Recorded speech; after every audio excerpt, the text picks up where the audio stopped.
Sandy Stone returns to the Plutopia podcast this time as we discuss Girl Island, a biographical feature-length film due out later this year.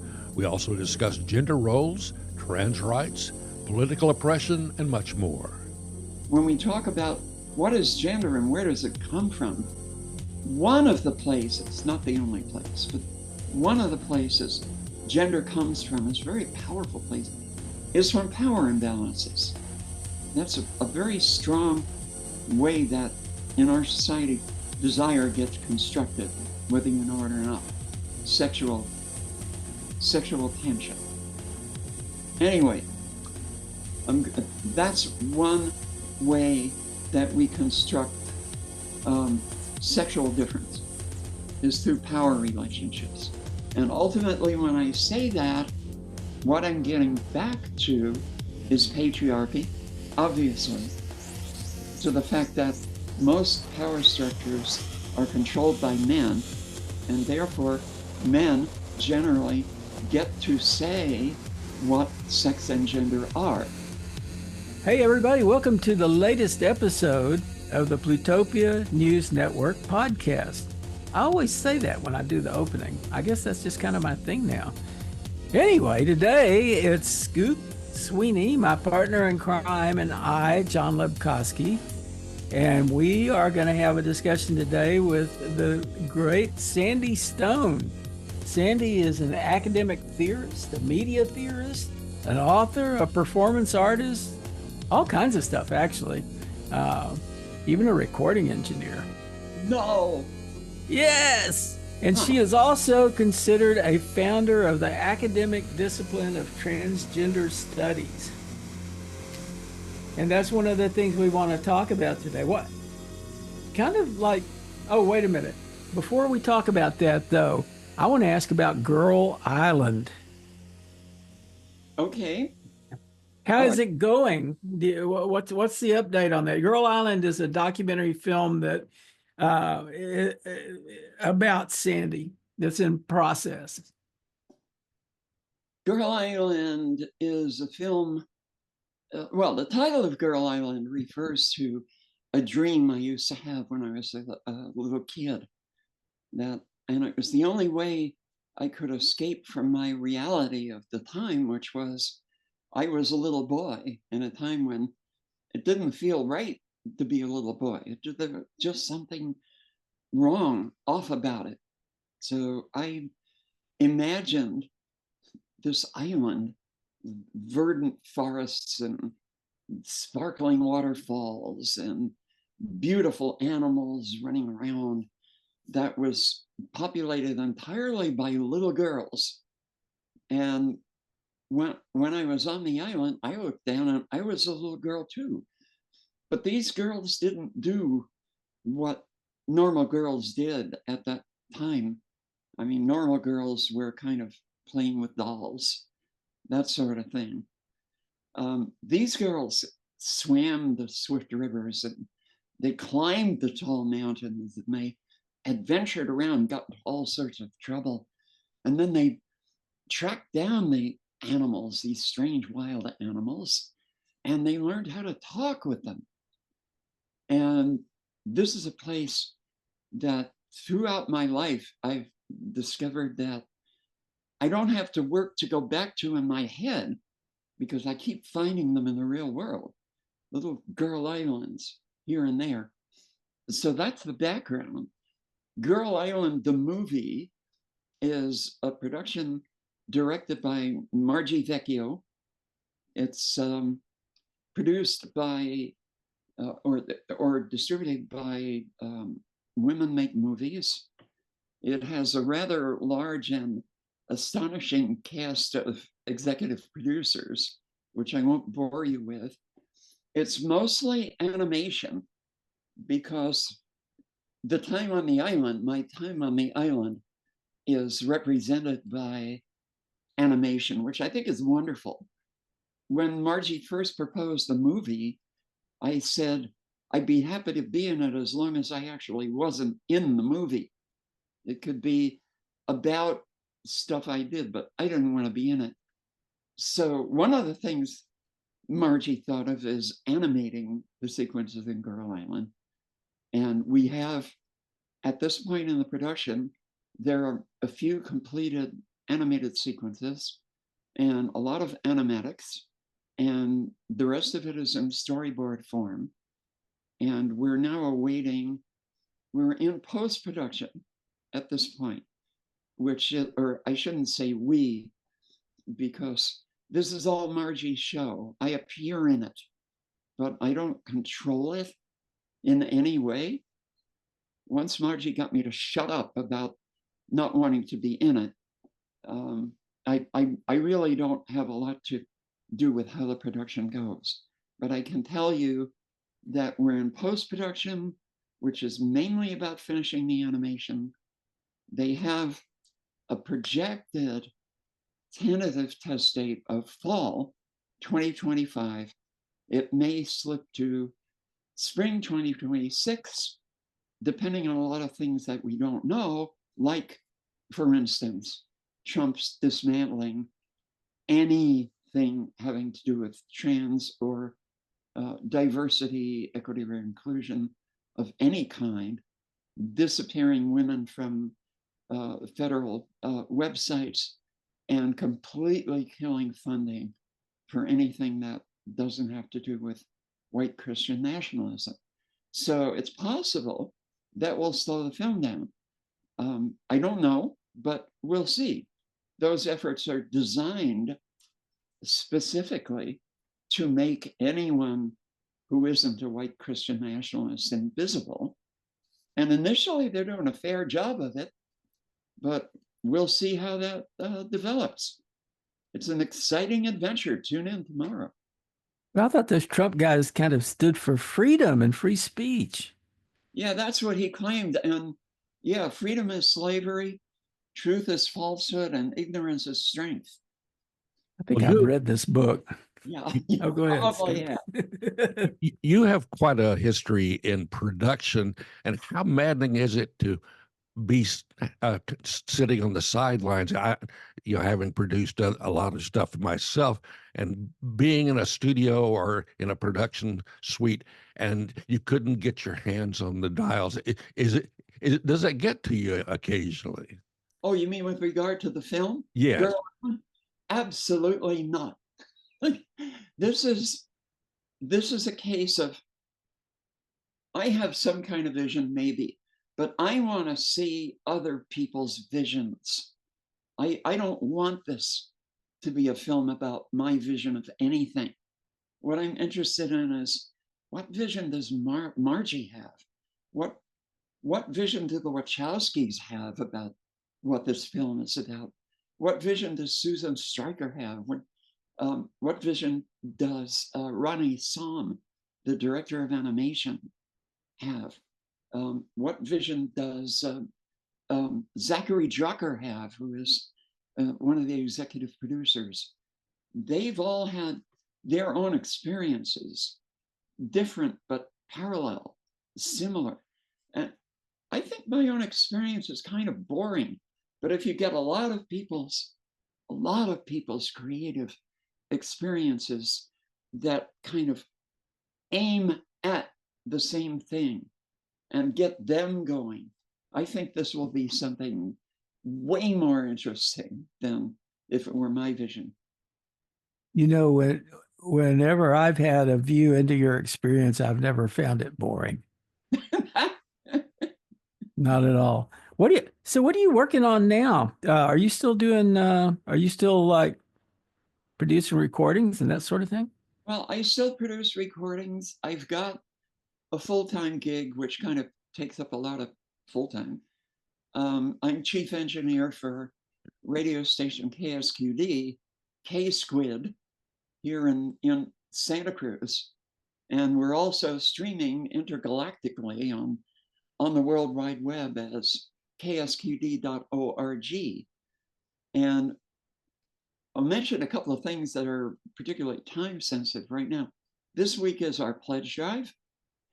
So I think you know that any technological piece of equipment harbors within it a malignant spirit, which is waiting for the ideal moment, the worst possible moment, to either blow up and stop your whole show, or else steal your penis. I should explain the steal your penis thing. Yeah.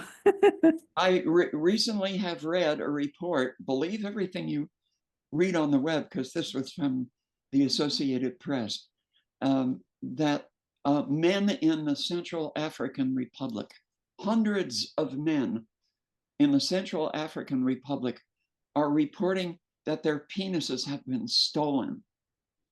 And a local tabloid, whose name I momentarily forget, has decided that this is a plot on the part of the French government to introduce nanotechnology that causes men's penises to fall off so that they can be used to repopulate the white Western French world whose population is falling.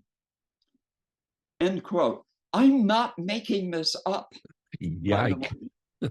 But either your equipment will break or your penis will disappear has become kind of our watchword for the next week. Yeah, I thought the Weekly World, the old late limited Weekly World News was weird. That would even probably horrify them.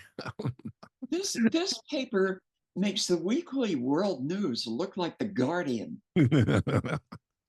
Well, you're in fundraising for the squid, and I feel your pain because my time at Pacifica Radio in Houston was painful whenever it was marathon time. We would have to get on and talk endlessly and try to get people to give up their hard-earned money, and it was it was fun and sometimes, but just the strain of having to do that, knowing that if you didn't get that money in, you might not be able to make rent that month.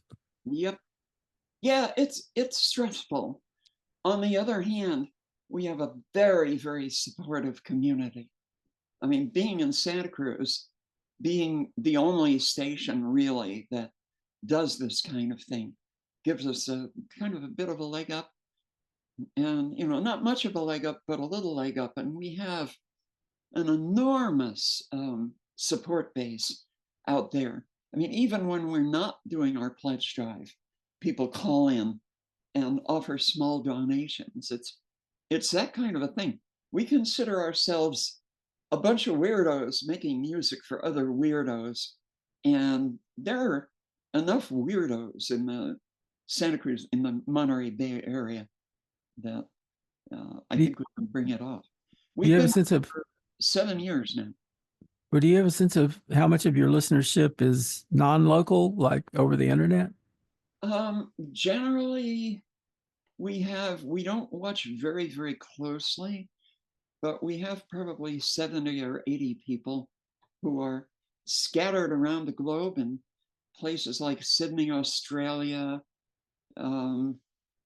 somewhere way up in Canada, Rangoon, Phnom Wow. Penh, places Yeah, like I miss that independent radio sound. So you may see me dialing in. I didn't realize you were streaming, so I'll have to put that on my playlist of online radio, because I do tune into ones around the world, and it's great that that's out there, because I miss some of that Northern California independent radio, because a lot of those projects disappeared, generally due to lack of funding. But it's great that you're hanging in there. we from the very beginning, we determined not to make the mistakes of our predecessors. We've been doing pretty well at it so far. We have world music. We have a show called No Sabo Collective, which is an interesting pun, that plays southern music that you never dreamed of hearing. We have African rock. We have desert nomad rock, And then we have some talk shows, mainly during drive time, that address local issues and occasional international issues, but we try to keep it local. We have, I sat in on a soul show the other night because the person who did it got sick. So we're also doing 1960s soul music. I just discovered this mobile app. All right. Oh, Yeah, we have Play. KSQB has an app. We have an app, Well, folks. It's available on iPhone and Android. I downloaded it and it started playing right away. Excellent. That's a feature. So, Anyway, that's kind of what I'm doing. I'm also doing recording. I'm also doing speaking and performing engagements. I just got back from one at Haverford.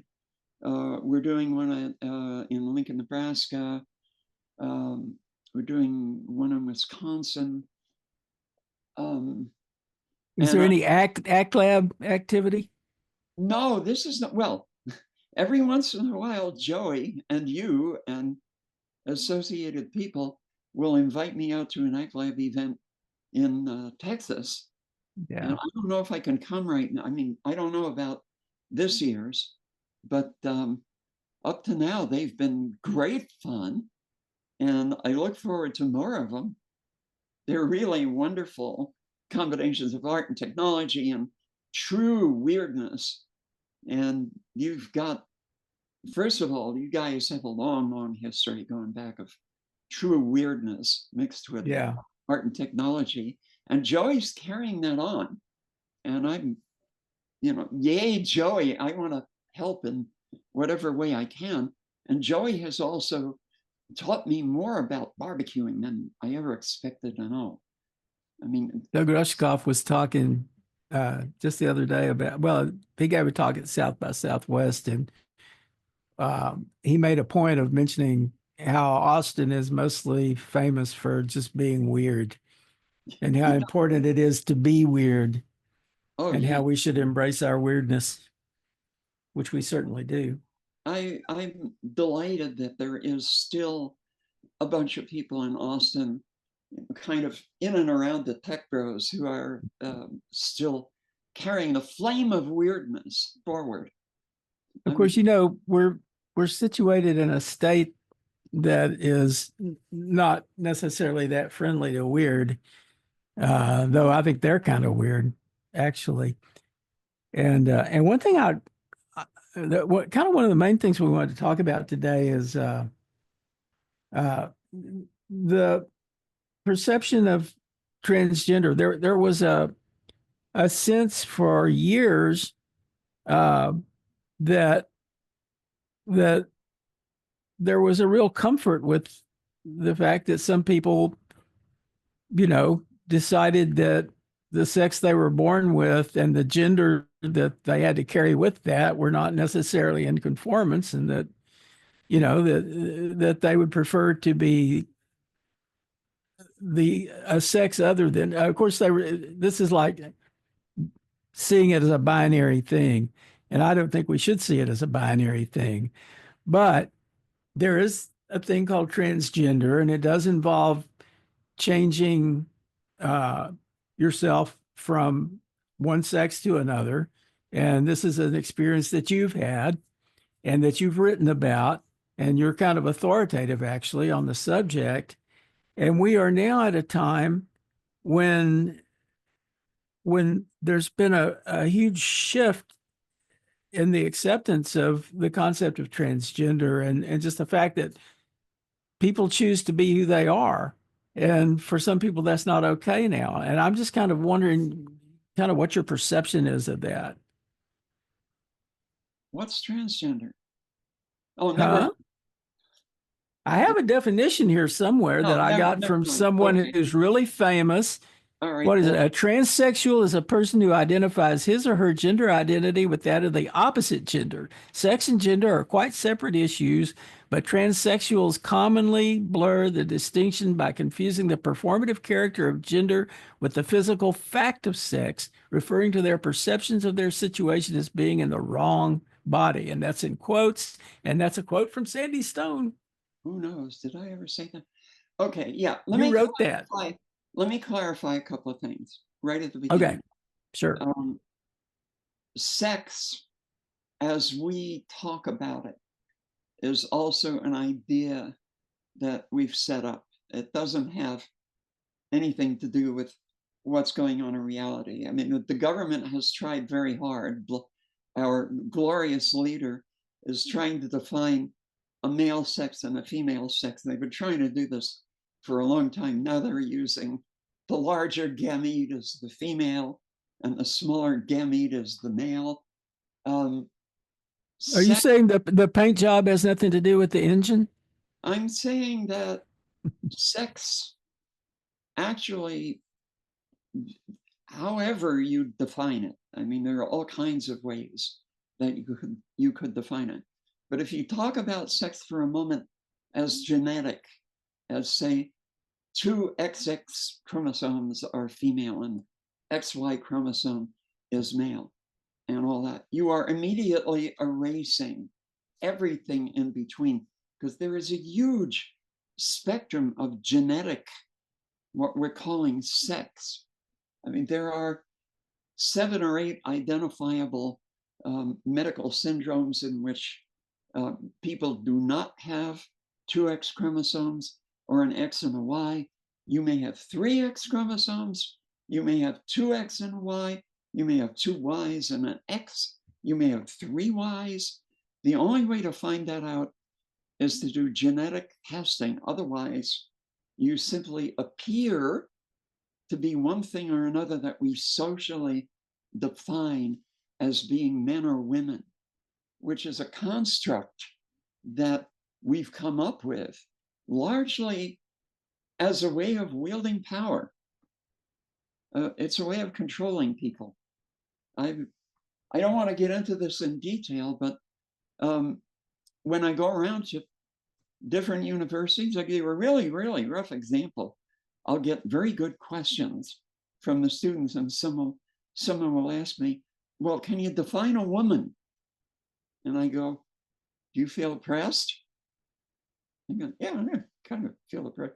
Yeah, chances are you're a woman. So you could define it that way, but you can define man or woman in lots of different ways. The question is, why not? All right, let me start that one over. The question is not, why are there people who exist other than at the 2 social ends of that spectrum, but why is it so important to certain people that those categories need to be kept in a certain way? Like, why do some of these old white guys have this unwholesome, emotionally troubled fixation on other people's genitalia? Why is it that when you stop looking at them as crusaders for the right sexual identity, why is it when you strip that away, why do they look like pedophiles? Why do they look like they're actually sexual predators, terrified of knowing that and hiding behind this veil of respectability from which they preach about other people's genitalia? Hey, folks, these people are sociopaths. They got problems. They need to address their emotional issues. And I, for one, am really tired of it, because they make it look like they, the sociopaths, the predators, the child molesters in disguise are actually normal. They want to look like the normal ones. They want to look like the ones who are standing up for mom and apple pie and football and family and all the good stuff and the American flag. I'm getting very tired of this. Yeah, Yeah, I what think is it's normal? time. What is normal? Well, they want to define normal as there being only two sexes, male and female, and and inspect your genitalia to make sure that you're not in the wrong category. Does this sound like an emotionally balanced person to you? there is a big long list of ultra conservative Republicans who have gone out and attacked, trans and gay and everybody that differs from their opinion of what is right. And turns out they're the predators, and there have been some well publicized arrests of some of these people, and they keep saying, "Well, no, that's well, that couldn't be happening with good conservatives," but it is, and they're out there all around. And there are people in our Texas government that really are going after young people who may be thinking about being about trans, may have been trying to transition themselves, and they're actually looking for people to inform on them and inform on the doctors that might be assisting these people. And it's just horrifying that this is our government here in Texas that's doing that. It's time for us to turn this narrative around and be honest about what it actually is. These old white guys in power are mentally ill. They are sexual predators living in a society in which they must repress that and look like they're upright citizens, while underneath they're seething to just get their hands on some young kid and molest them. And they can never admit that. So what they try to do is pass laws against it, when what they're actually trying to do is hide from themselves the fact that they're predators. And our job now is to turn this narrative around, to turn the spotlight on them, to reveal them for the sexual predators that they are, and reveal how the structures of law that they hide behind are there to keep them from experiencing their own fear and their own lust. Yeah, there's my job for the next 10 years. There's an old saying, the guilty dog barks loudest, and I think that might apply here. I agree. Yeah. And we need more people out there saying what I just said. We need to be turning the focus onto these sick guys and making it clear to the world just how emotionally warped and sick they are. There's so much that happens in the shadows, and especially when you talk about sexual feelings and sexual sex acts.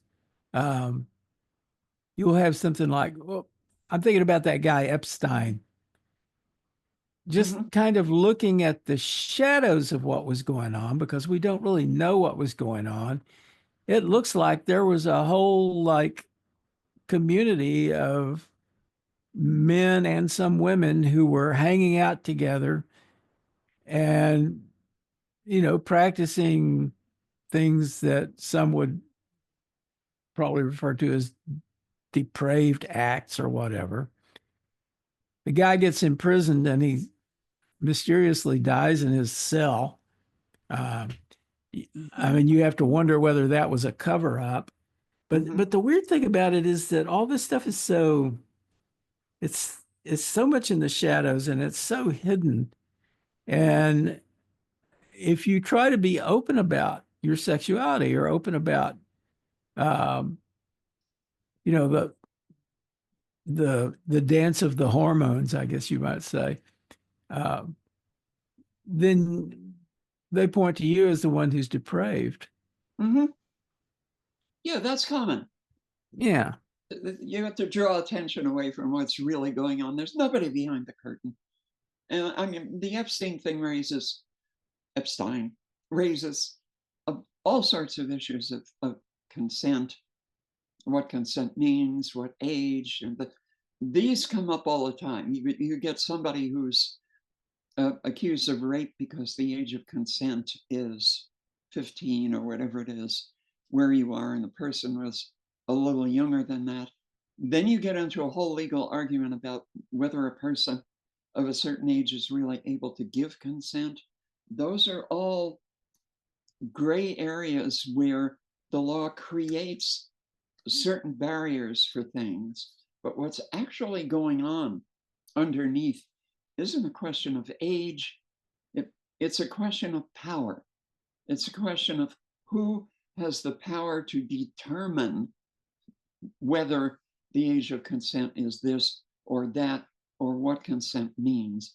And it's those power differentials that drive everything. One of the things about trying to remove DEI protections in the university was that they were there in part to correct the power imbalance between a professor and a student, which is a really treacherous area. As kind as a professor may be, and as interested in learning as a student can be, there is an inescapable power difference between them, because the professor always has the power to kick the student out or to make trouble for the student. And that's just a reality because of the professor's position. And therefore, in any professor-student situation, there is always the potential that the student will agree to something that they don't really want to agree to because they're afraid of what the professor will do. Now, I'm only using professor-student as an example.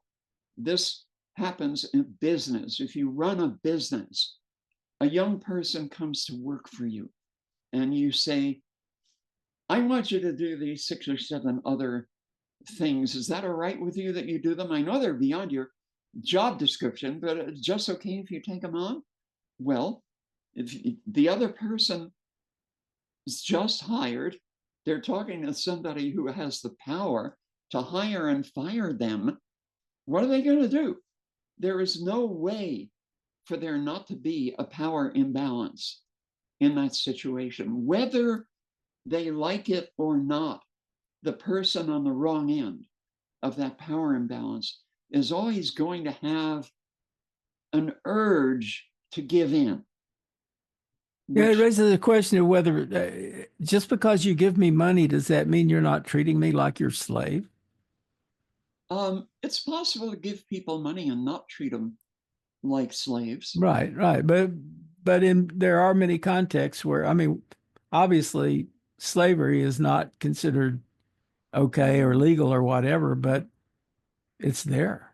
I mean, Yeah. people are treated pretty much as though they were slaves, but they get paid for it, so it's a job. Mm-hmm. Yeah.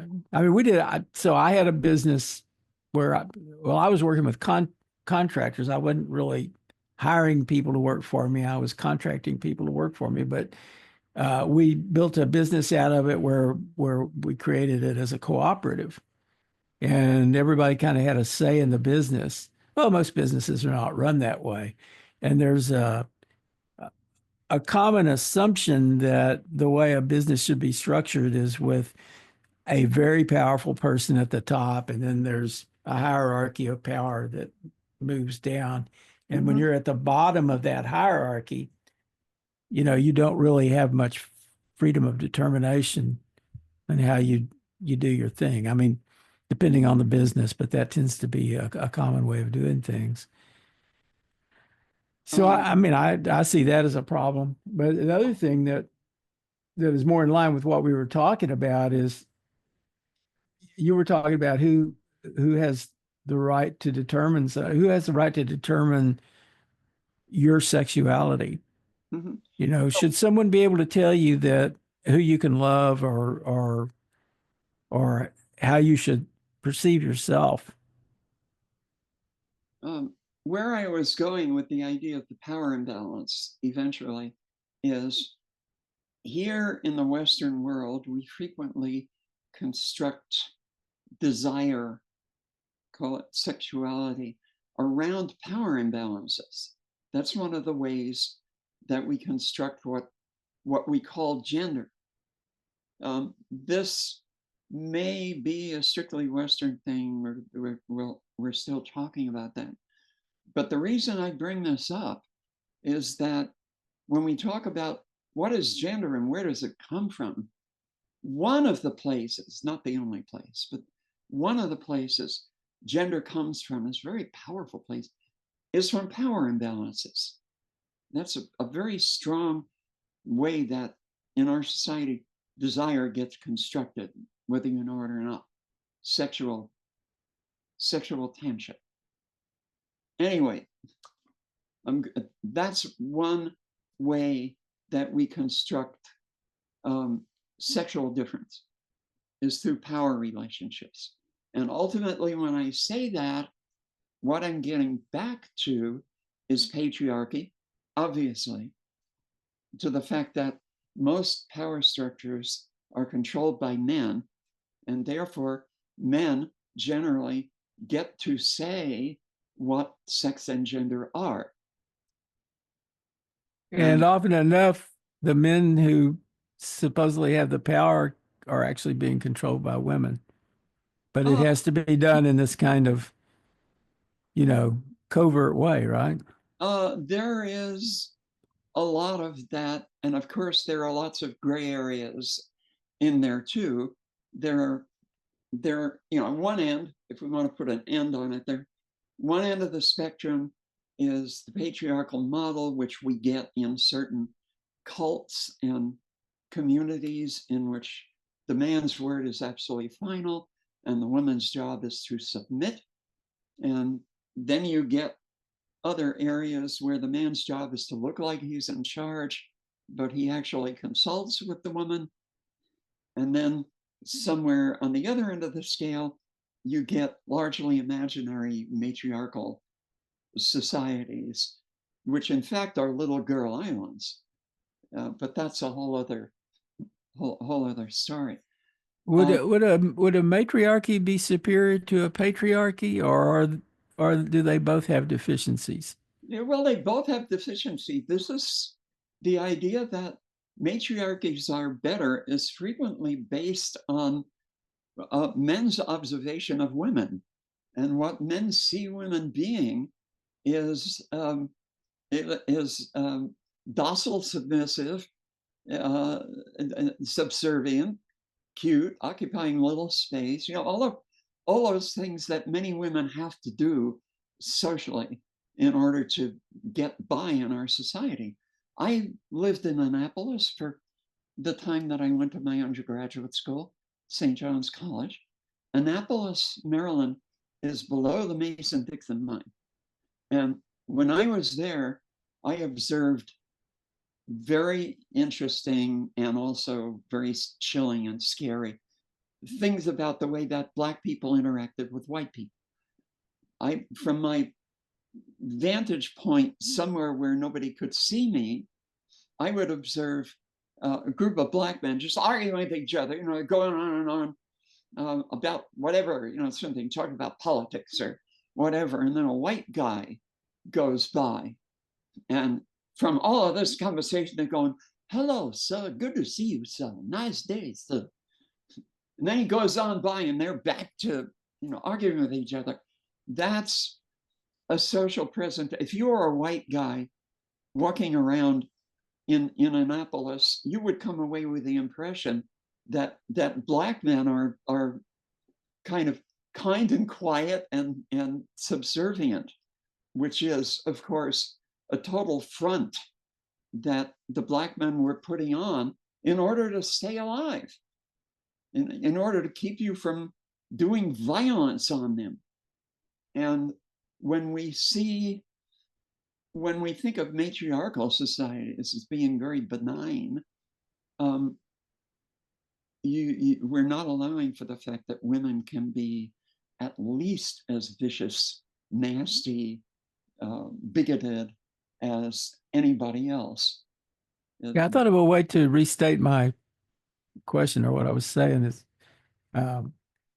is there some better way than patriarchy or matriarchy? I mean, is that just another binary that we should dispense with? And what is the way that we should think about people being with other people that doesn't involve a power imbalance?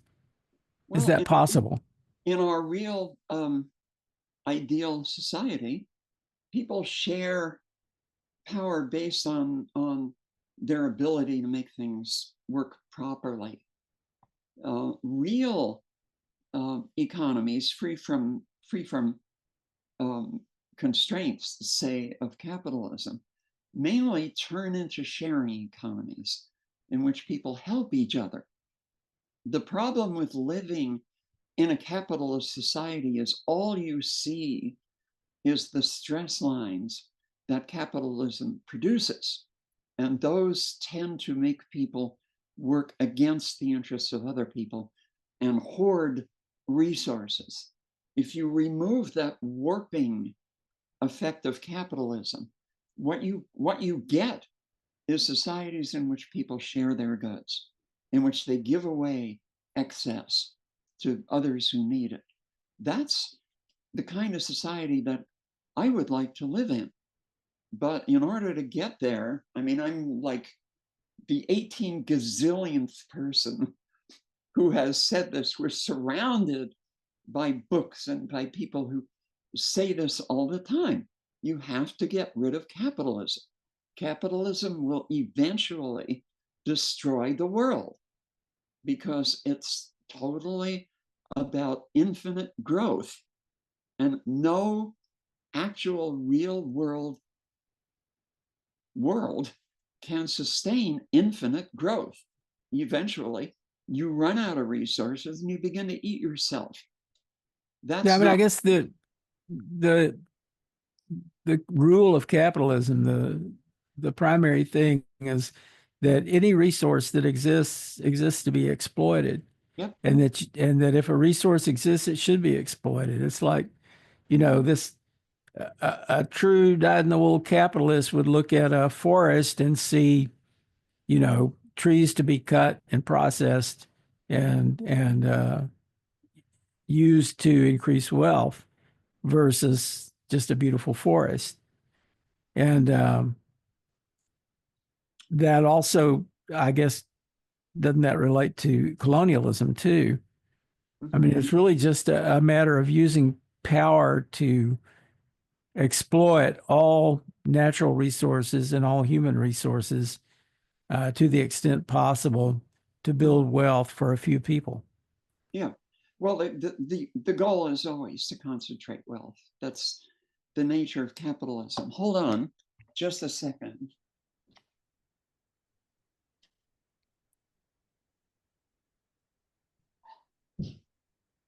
Pause the clock.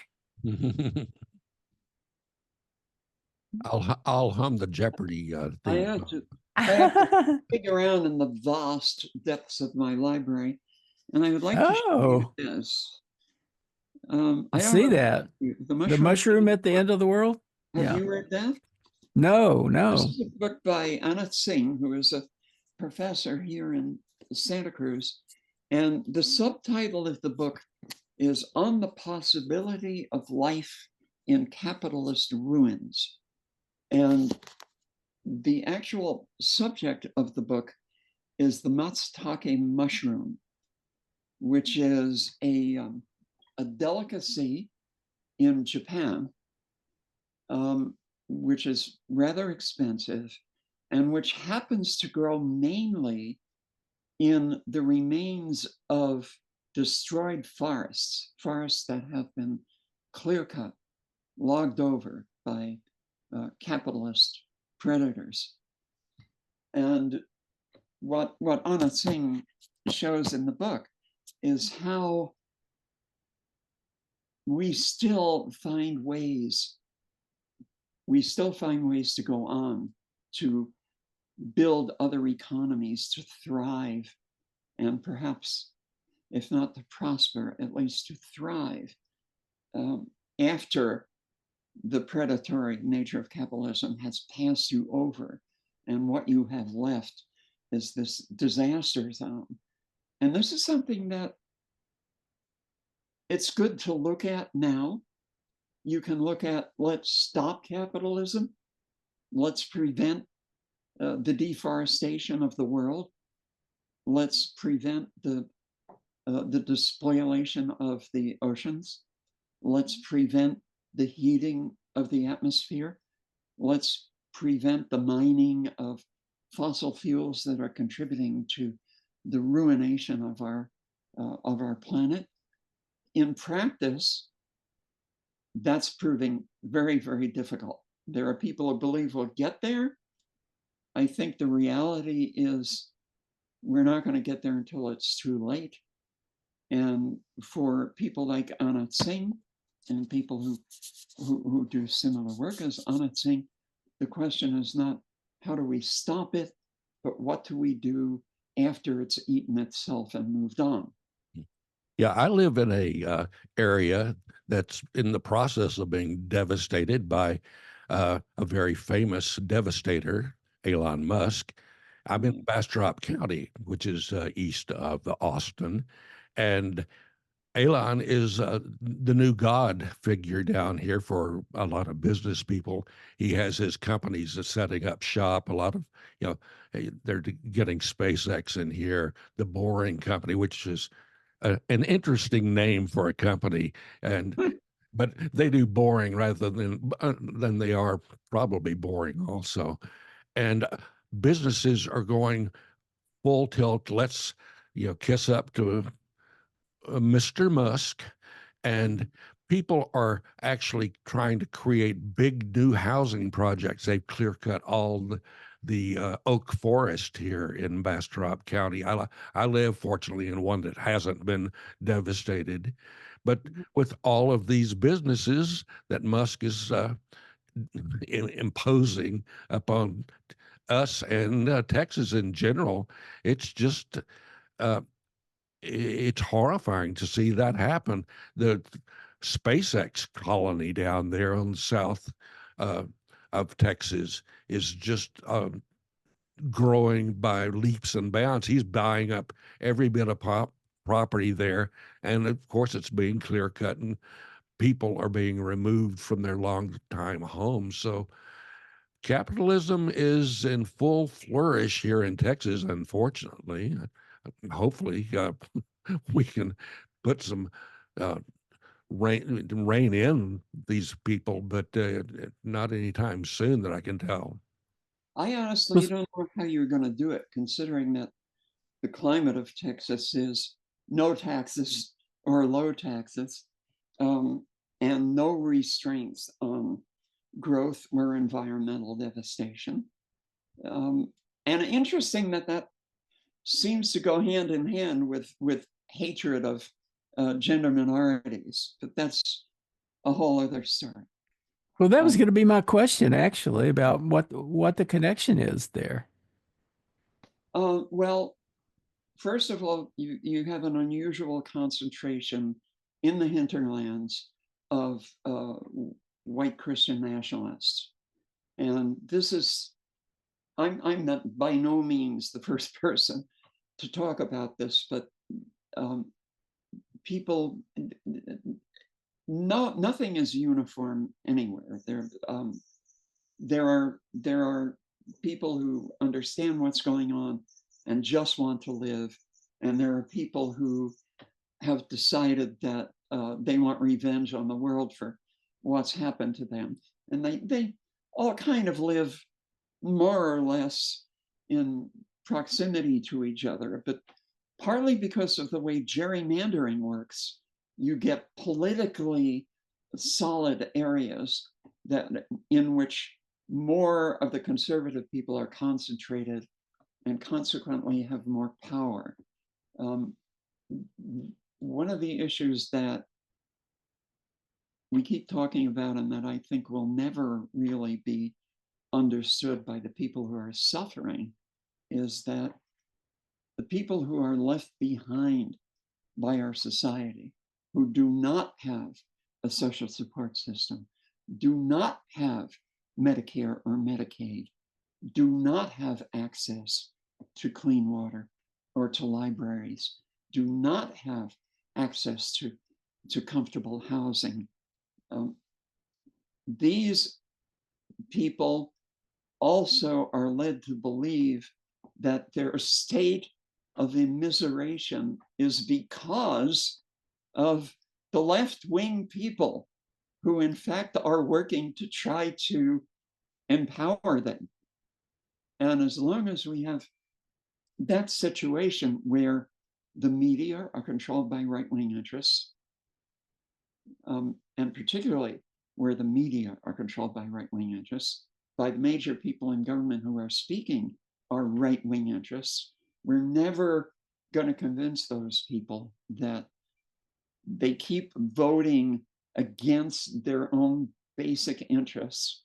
And they will keep doing it because they're continually convinced that the other guys are bad, that they're worse.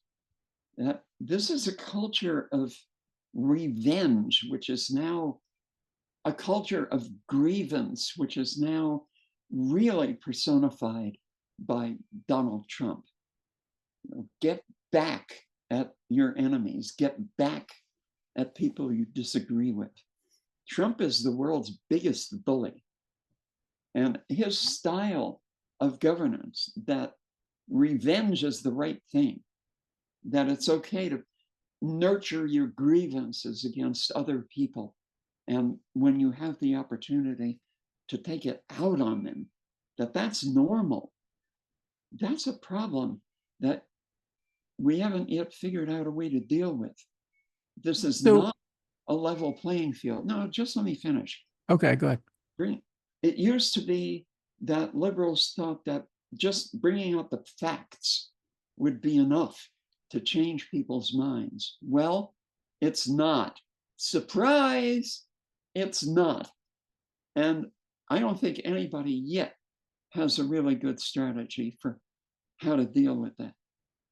I don't see anybody effectively re-strategizing against the alternative fact world, except by getting down, putting boots on the ground, and actually doing the work individually with individual people in disadvantaged communities. That's hard. Not many. It is hard. End of rant. Sorry. Well, I was just going to say, to listen to Trump and some of his allies, the worst problem that we have in the world right now is that transgender women are trying to play sports. Do you have any comments on that? Have you watched that TikTok thing? Let me hang on. I'm going to show you this on the phone. Okay. This is definitely worth A, the time for me to find it, and B, for you to see it, because it's funny as hell.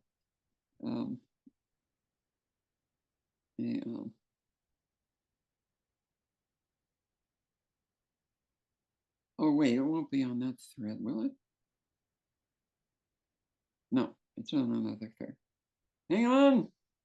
I'm going to have to go to the faceplant here to find it.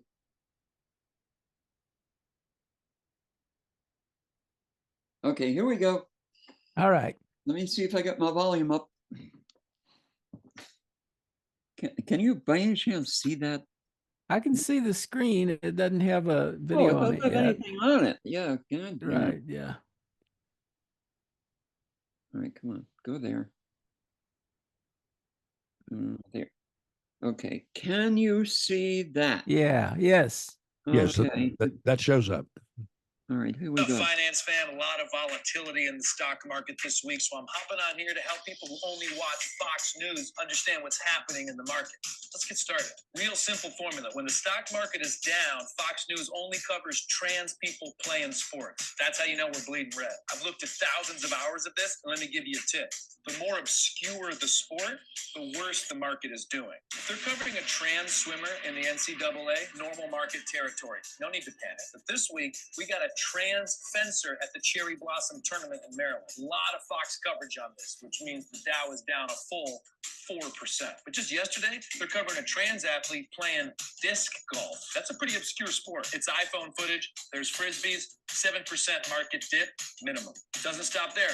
The market's got worse. We got trans pool players, and not swimming pools, like pool table pools, like what you find in bars or rich kids' basements. That means 9% dip. But wait, this was in the UK. This is an obscure sport, not in America. We're down 12%.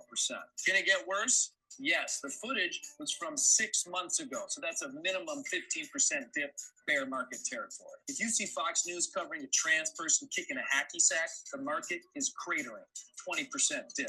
In France, 30% dip. The footage is from 2 years ago, full-blown depression. Stay smart out there, folks. People with cops. Money, money, money, money, money. Yo, mate, I think you misunderstood me. I said you need to give Elmo. Shut up. Yep. That was We may- amazing.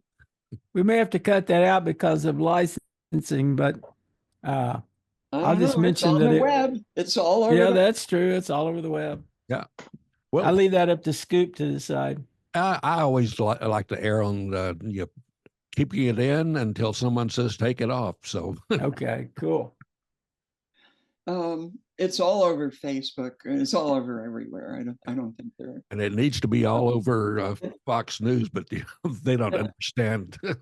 That really says everything I would say. I mean, but there are. You probably know the data. Republicans spend $123 million on each individual trans person. Why don't you just give us the money, and then we can go off and do something with it? They're worrying about there are more people with measles in Texas than there are trans people in sports in the entire United States.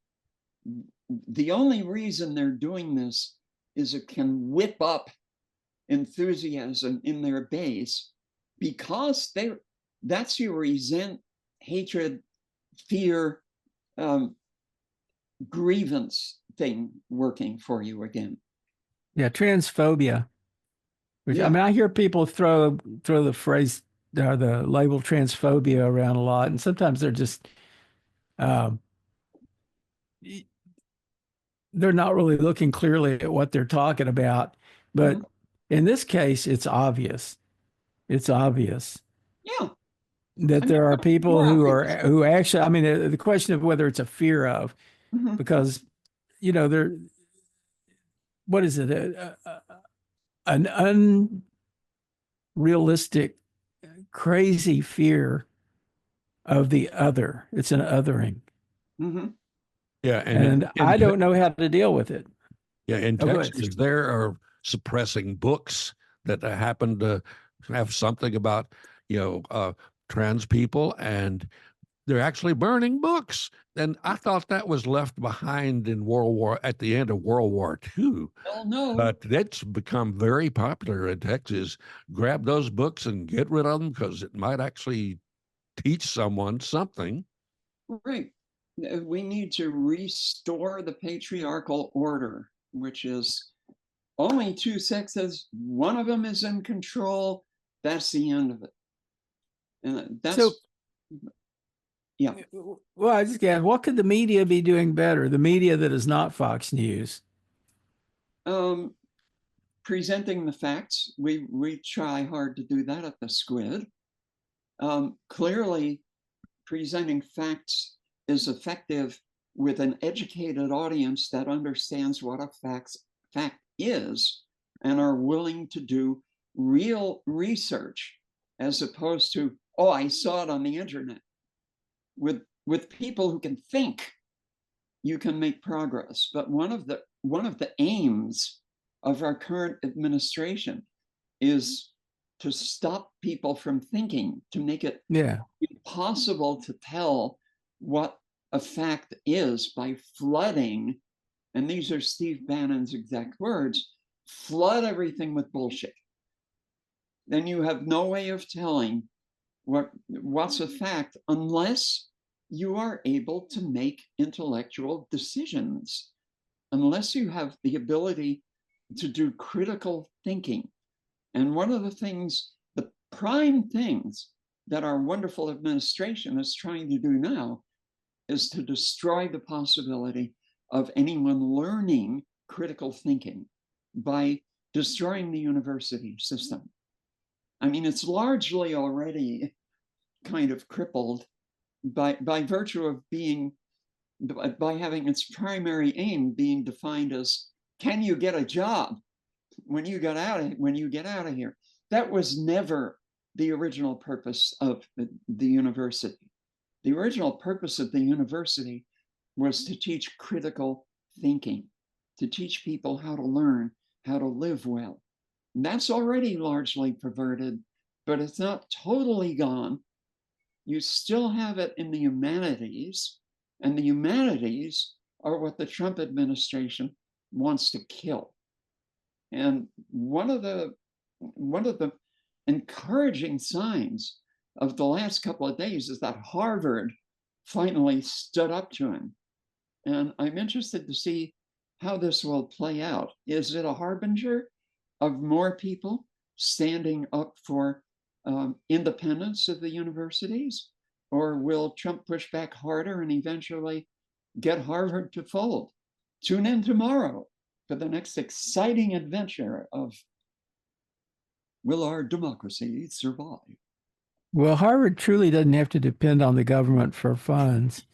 They have quite a bit of money, and that's one reason they were able to do what they did. So the question is, whether universities that actually do depend on the government for funds can draw the same line. Well, governments depend on diverse sources for funds. A lot of them are dependent on government stuff, but you can also do away with government stuff, shrink your footprint, and still be able to do your job.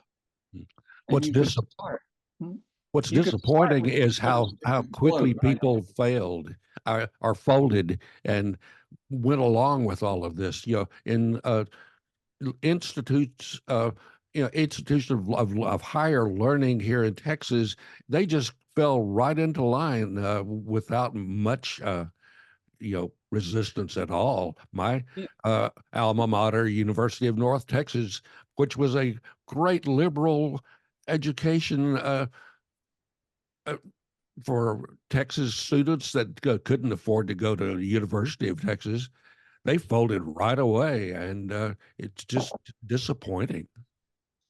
Well, fortunately, also speaking as an ex-resident of the late great state of Texas, I would say Texas is not representative of the United States as a whole, that there are quite a few states in which the universities are not folding. And as long as the Trump administration is in charge, there is going to be a considerable financial threat, not just to universities, but to everything. Any, quote, liberal institution, any progressive institution, any organization at all that believes in equality, that believes in examining one's life to figure out what things should be. All of those are under threat right now. Let me mention, and not really in passing, but just let me point out that as a trans person, I say, this is not our first rodeo. This shit has happened before. And it tends to happen in states like Texas for one reason or I don't want to go into that, but does tend to happen in places like Texas. But for the rest of the country, I want to make sure that nobody gets disheartened by looking at where things are going down the toilet. Because if you look elsewhere, if you look at places like California, if you don't mind, where I live now, you find that universities are not falling into line. You find that governments are not falling into line. You find that states, such as California, have instituted their own laws and protections against the kind of things that the Trump administration is trying to do. It doesn't mean we've won. It means that the Trump administration will fight very, very hard to destroy the protections that we put in place and to destroy the social safety nets that we've constructed to help our most vulnerable populations. And we will resist. We will fight back. I don't know what the outcome will be. I mean, clearly, we're moving toward a place where either the federal government will control what a state like California does, or a state like California will, or the federal government will become so diminished that the state of California will be able to survive on its own. Now, it happens that we're placed very well to survive on our own. We produce a lot of stuff that the rest of the country needs. But when you, and when you look at the current model of what's going on in Washington, where one of their big goals is to destroy the administrative state, you can't both have a federal government that controls what happens in the individual states and a federal government that is 90% weakened. You're not going to have both those things together. Trump would like to have it, but that's just not going to happen. The question in my mind is reduce federal government. Another way to interpret that, which is a way that is being interpreted in Washington, is states' rights. Now, we know what states' rights means. If you reduce the role of the federal government, you get states' rights. And states' rights has always been a tool for enforcing inequality. It was the slave states that talked about states' rights, not only before the Civil War, the American Civil War, but after it. Before the Civil War, it was very open. It was quite blatant. You know, we want slaves.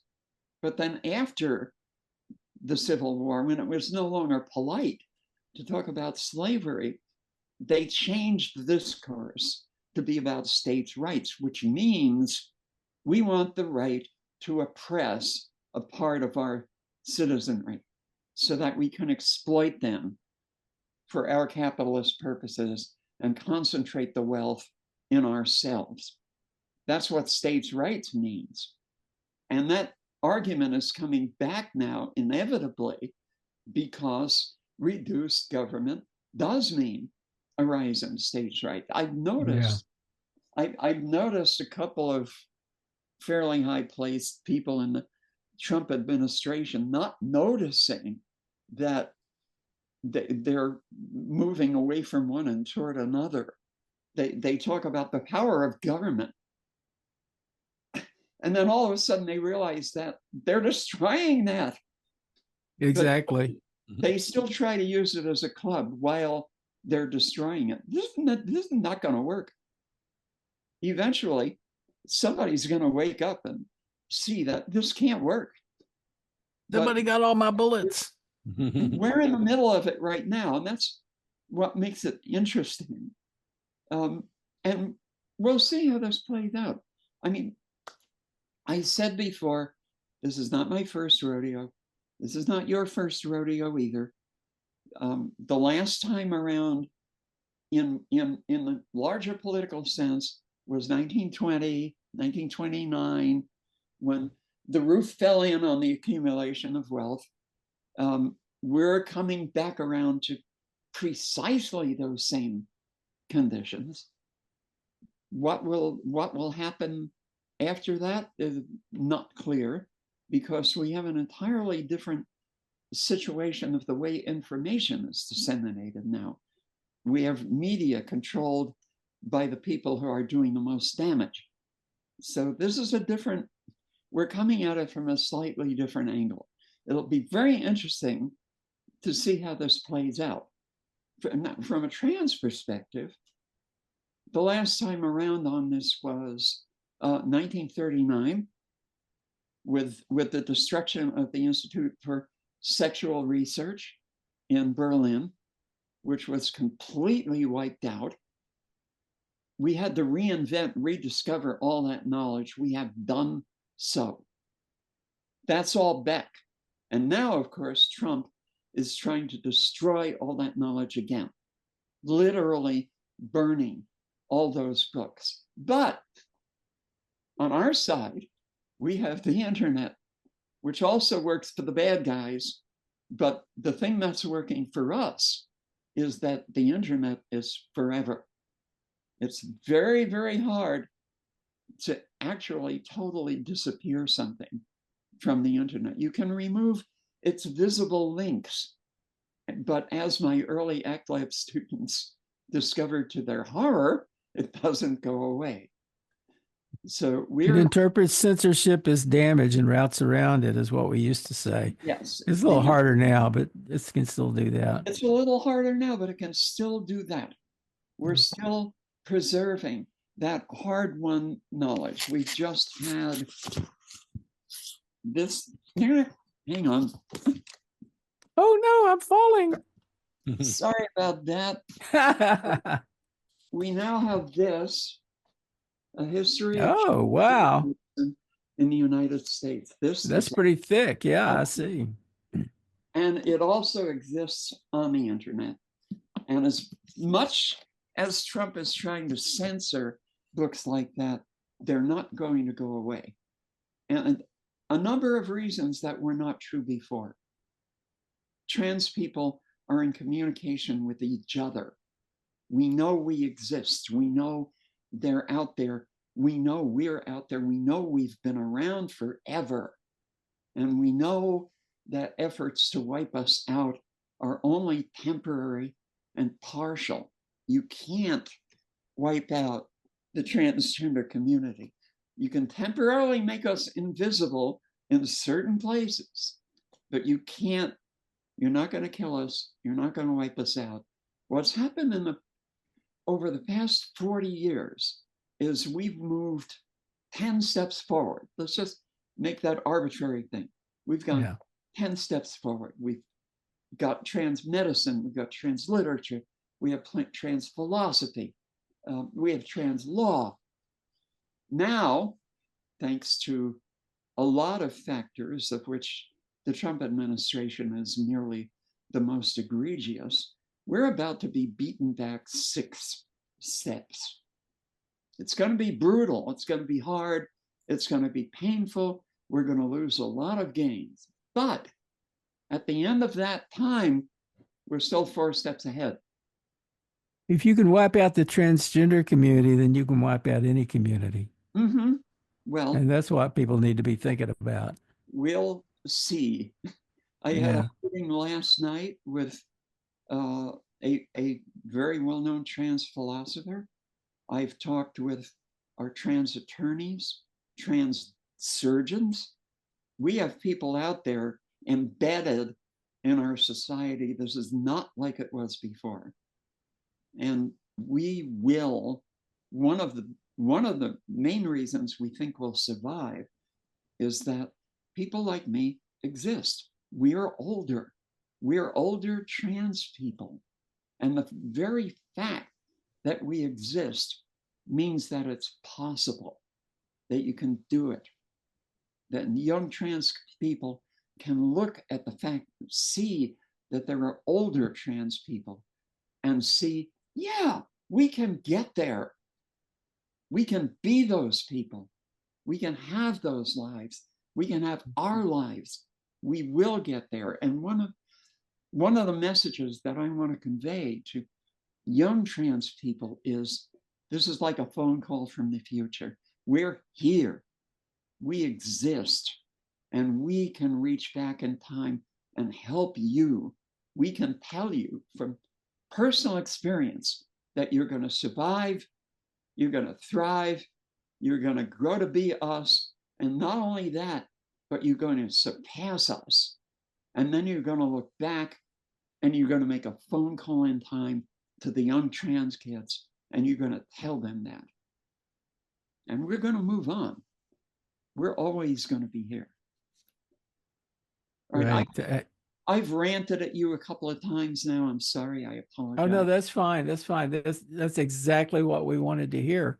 We need that kind of thing always. Yeah. Don't apologize. Just keep ranting. I just don't want that said that. I don't want people to anybody of any persuasion or preference or character should just be seen as another human being. You know, I mean, this idea that people are the other or they're different. I mean, obviously, as we've said, that's a way to exploit. That's a way to take power. And that's not, I mean, we should be beyond that. Yeah. We should remind people that this isn't the first time that we've had to deal with this kind of atmosphere. We're old enough to have been here when we had a villainous President Nixon who was doing some horrifying things. We survived that. You know, it took some fighting and some organizing. And that stuff does work if you work at it. You can't just sit back and hope that if they go away, you really have to work on it. No, I got to say, Nixon seems like a frat boy next to Trump. Oh, yeah. You ever find yourself longing for Nixon? Yeah, exactly. Someone actually made Richard M. Nixon look better, which is like horrifying in itself. Yeah. We normally just go for an hour. We're over that a bit, so we probably ought to wrap it up. But this means we want you to come back, and we'll talk some more. Please come back. You mean physically to Texas?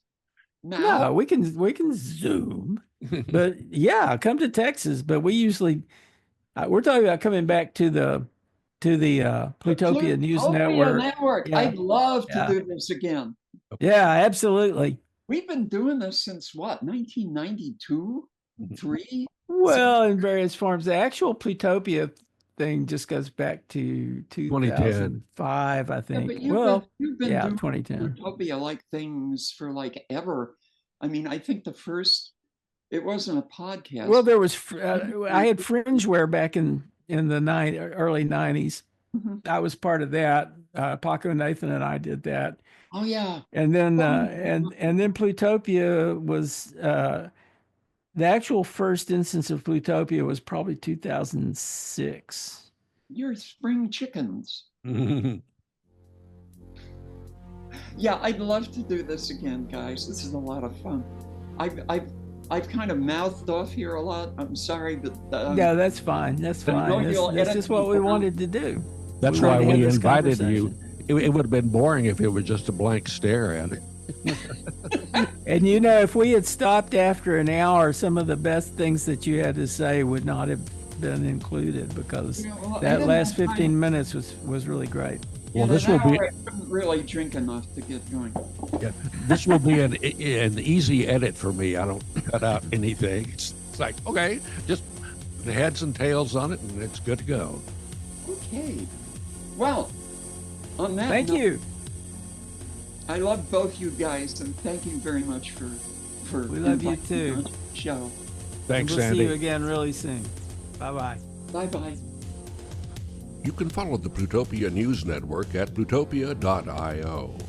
On Facebook, go to @Plutopia News. On Twitter, it's @Plutopia. With John Lepkowski, I'm Scoop Sweeney. This is the Plutopia News Network, 20 minutes into the future.